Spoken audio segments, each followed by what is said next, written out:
Olá pessoal, aqui é Walker Teotônio que fala. Eu darei início à nossa apresentação da disciplina de Introdução à Inteligência Artificial, cujo nosso tema é o retorno das redes neurais de 1986 até a atualidade. O grupo é composto por mim, Walker Teotônio, e Jafet de Lima, e o nosso professor é o Andrei de Araújo Formiga. Bom, dando início, quero definir um pouco sobre o que é uma rede neural para a gente entender o porquê do retorno e a utilidade desse tipo de inteligência artificial. Redes neurais artificiais são basicamente técnicas computacionais que apresentam um modelo matemático inspirado na estrutura neural de vidas inteligentes. Basicamente são um algoritmo, uma forma ou um tipo de inteligência artificial que tenta simular uma rede neural humana, o cérebro humano, o pensamento humano, a fim de resolver problemas computacionais e lógicos utilizando o pensamento e a lógica humana.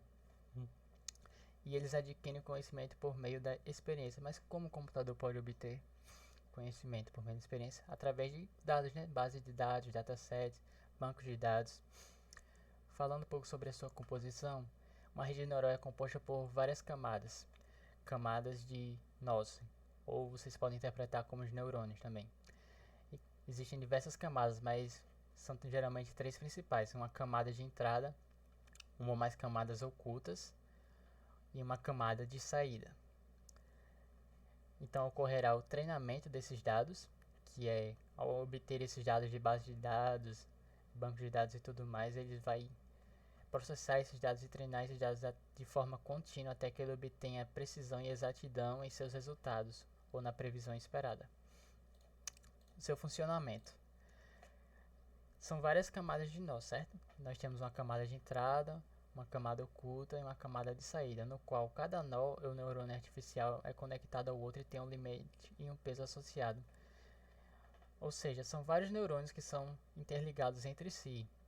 E nesses neurônios eles estão com cada um nessas conexões, elas têm o seu peso e seu limite associado, e ao alterar esse peso e esse limite associado, nós conseguimos refinar os resultados até chegar no resultado esperado, na previsão esperada, por exemplo.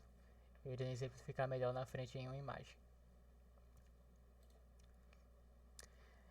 Falando sobre a evolução dos algoritmos de aprendizado e o retorno das redes neurais, que é o tema principal dessa apresentação, né? Como se teve esse retorno, o que aconteceu, o que mudou nesses algoritmos de aprendizado, foi basicamente devido à reinvenção da retropropagação, que foi por meados de 86, onde no qual se deu pelo menos um grupo de 4 diferentes programadores reinventaram o algoritmo de aprendizado por retroprogramação, que foi descoberto pela primeira vez em 69 por Bryson e Ho. O algoritmo foi aplicado em muitos problemas da ciência da computação e na psicologia, mas por que na psicologia também? Porque basicamente é uma forma de inspiração do cérebro humano. Então, os psicólogos, ao perceberem que eles poderiam utilizar esses algoritmos para simular um pensamento humano, trouxe diversos avanços também na área deles. Modelos conexionistas e simbólicos. O que é o conexionismo? O conexionismo propõe um modelo de processamento que imita o funcionamento do cérebro. No conexionismo, o conhecimento declarativo da linguagem do mundo, bem como o processo do conhecimento a partir de uma variedade de habilidades, não são codificadas no cérebro, na forma de símbolos fixos que ocupam lugares designados, mas como elementos afinados, distribuídos em diferentes neurônios conectados entre si. O que ele quer dizer que as informações do modelo conexionistas, elas não são, digamos assim, estáticas, elas são armazenadas de forma neurótica, né? E todos esses neurônios são conectados entre si e todas as informações elas ocorrem de forma paralela, todo o processamento ocorre de forma paralela. Já o modelo simbólico representa de uma forma compacta através de símbolos as várias características do produto. A forma simbólica mais utilizada é a matemática, em que as grandezas são representadas por várias letras e relacionadas através de equações, que representam as leis naturais que descrevem o desempenho do produto. Então, os chamados modelos conexionistas para sistemas inteligentes eram vistos por alguns como concorrentes diretos dos modelos simbólicos, no qual Jafet irá falar mais na frente sobre essa concorrência. Dando em seguida sobre uma explicação da rede neural, utilizando essa imagem aí que mostra os componentes da rede neural, aqui nós vemos uma rede neural composta por 5 neurônios, cada bolinha dessa é um neurônio. Aqui nós temos a camada de entrada, como eu falei, que é a camada que recebe os dados. Percebam que ela tem 3 neurônios.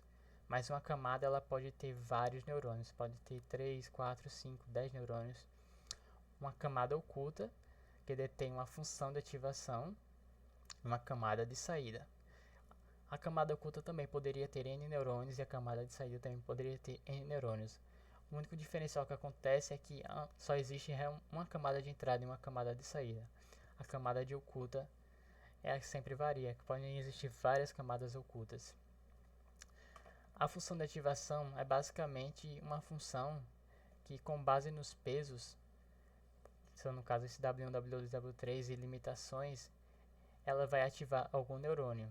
E as sinapses são as conexões desses neurônios. Perceba-se que eles são todos interligados entre si, mas cada neurônio em suas camadas eles não são interligados, percebe-se? Eles não são interligados, apenas entre si em camadas diferentes. Bom, vamos dar, por exemplo, essa tabela que mostra as horas de estudo, as horas de sono, a nota do discipulado e a nota obtida na prova. E essa rede neural ela tenta prever ou adivinhar qual seria essa nota utilizando essas três variáveis. Vamos supor que ela pegue essas três variáveis, coloque cada um desses neurônios e tente prever o resultado de 93%, mas acabou prevendo o resultado de 72%. O que vai ocorrer para ela conseguir chegar nesse resultado? Aí que vai colocar em vigor o algoritmo de backpropagation, que basicamente é ele pegar um coeficiente desse erro, e a partir do coeficiente desse erro ele vai ajustar esses pesos por meio das sinapses, de modo que ao retreinar a rede neural ela consiga obter um resultado preciso, de modo que alcance os 93% da prova. Então toda vez que ela erra, é feito um novo treinamento da rede neural, ajustando esses pesos de modo que ela obtenha a excelência e a finitude até que ela alcance a eficácia completa, que no caso seria prever um resultado de 93% na prova. Esse é um resumo bem simples de como funciona a rede neural. Em seguida, como as redes neurais eram aplicadas na década de 80 e em diante atualmente? Bom, as redes neurais, assim como a inteligência artificial, ela não era muito utilizada antigamente devido a limitações de hardware, pois o computador antigamente, nessa época, alguns eram movidos até a válvula, por exemplo. Eles não tinham um poder computacional suficiente para aplicar esses modelos de inteligência artificial. Basicamente, na década de 80, as redes neurais o que era feito era basicamente definir a amplitude do que poderia ser feita com ela e aprender como as redes diferem das técnicas tradicionais anteriores. Que no caso, eles estavam tentando ver como é que ela poderia ser útil naquela época. E eles chegaram à compreensão que agora as redes neurais podem ser comparadas a técnicas correspondentes da estatística, do reconhecimento de padrões e do aprendizado de máquina, podendo ser utilizada a técnica mais promissora em cada aplicação. E isso deu como resultado o desenvolvimento de uma tecnologia chamada mineração de dados, que é muito utilizada atualmente. Outra aplicabilidade na década de 80 foi Kinuhiko Fukushima propõe a Neoconitro, que é uma rede neural de hierarquia multicamada que foi utilizada para o reconhecimento de caligrafia e os problemas de reconhecimento de padrões. Também houve a NetTalk, que é um programa que aprende a pronunciar textos escritos em inglês, mostrando o texto como entrada e combinando transcrições fonéticas para comparação. A NetTalk, que é uma rede neural artificial, que é o resultado de pesquisas realizadas meados da década de 80, que tem a intenção de construir modelos simplificados que pudessem esclarecer a complexibilidade de aprendizagem de tarefas cognitivas de nível humano e sua implementação como um modelo conexionista, que também pudesse aprender a executar uma tarefa comparável. Essa rede foi treinada em uma grande quantidade de palavras em inglês e suas pronúncias correspondentes, e é capaz de gerar pronúncias para palavras não vistas com alto nível de previsão. O sucesso da rede Talk foi tão grande que inspirou novas pesquisas na área de geração de pronúncia, em síntese de fala, e demonstrou o potencial das redes neurais para resolver problemas complexos de PNN, processamento de linguagem natural. E hoje em dia, as redes neurais têm aplicabilidade em diversos setores, como por exemplo assistentes virtuais como Alexa, os algoritmos de recomendações de streams, como por exemplo Netflix, Amazon Prime, em ferramentas de previsão de vendas, reconhecimento facial e diversos outros setores. Bom, aqui eu encerro a minha parte e Jafet dará continuidade. Olá, meu nome é Jafé, vou falar agora sobre modelo simbólico e modelo conexionista. Bem, o modelo simbólico era liderado por mentes brilhantes, como Newell e Simon. Eles acreditavam que nossa mente dependia da manipulação direta de símbolos. Para eles, símbolos eram como peças de um quebra-cabeça, e juntando corretamente, poderíamos desvendar os segredos da nossa mente. Já o modelo conexionista oferece uma perspectiva fascinante na inteligência artificial. Inspirada pela estrutura do cérebro humano, eles buscam replicar a capacidade do cérebro de aprender e adaptar-se. Bem treinados, são eficazes em reconhecer padrões, processamento de linguagem natural, jogos e outras aplicações.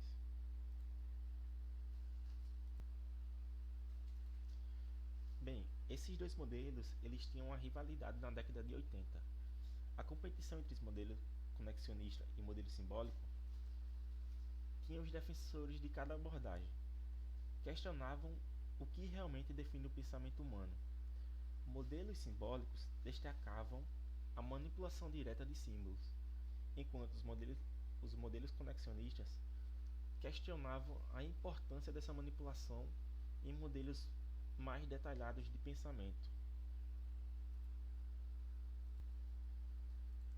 Bem, na visão contemporânea, revela que essas abordagens não são rivais, mas complementares.